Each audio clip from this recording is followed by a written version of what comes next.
उद्धव ठाकरे आज आणि उद्या सिंधुदुर्ग रत्नागिरीच्या दौऱ्यावरती आहेत। उद्धव ठाकरेंचा कोकण दौरा लोकसभेच्या दृष्टीने फार महत्त्वाचा आहे। उद्धव ठाकरेंची कणकवलीमध्ये आज जाहीर सभा सुद्धा होणार आहे।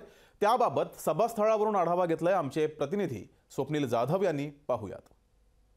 शिवसेना ठाकरे गटाचे पक्षप्रमुख उद्धव ठाकरे आज रत्नागिरी सिंधुदुर्ग दौऱ्यावरती आहेत। लोकसभेसाठीची ही तयारी सुरू झालेली आहे। कोकणातून या ठिकाणी रायगड दौऱ्यानंतर सिंधुदुर्ग रत्नागिरीचा कोकण दौरा आजपासून 2 दिवसीय हा दौरा सुरू होतोय आणि यामध्ये खरं तर भाजप विरुद्ध ठाकरे असा संघर्ष पाहायला मिळण्याची शक्यता। एकूणच उद्धव ठाकरे या 6 लोकसभा मतदारसंघामध्ये फिरणार आहेत आणि यावरती त्यांच्या सभा सुद्धा होणार आहेत। काही ठिकाणी सत्कार सुद्धा होणार आहे।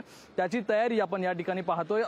चौकामध्ये खरं तर बॅनरबाजी करण्यात आलेली आहे आणि या बॅनरबाजीमध्ये उद्धव ठाकरे यांचा फोटो दिसतोय। योद्धा असं सुद्धा उद्धव ठाकरे यांना संबोधित करण्यात आलेलं आहे। कोकणवासियांना लोकसभेसाठी तयारीला लागणारी सुद्धा सूचना करतील आणि जे उमेदवार असतील त्यांना निवडून आणण्यासाठी इंडिया आघाडीचा असेल किंवा महाविकास आघाडीचा उमेदवार असेल त्याला भक्कम पाठिंबा देण्याचं आव्हान सुद्धा उद्धव ठाकरे करतील। मात्र कोकणामधील असेल उद्योगधंदे असतील शेतकऱ्यांचं नुकसान असेल बागायतदारांचं नुकसान असेल यावरती उद्धव ठाकरे नक्की काय बोलतात हेच पाहणं महत्त्वाचं ठरणार आहे। व्हिडिओ जर्नलिस्ट राजेश मणियारसह स्वप्नील जाधव, लोकशाही मराठी, रत्नागिरी।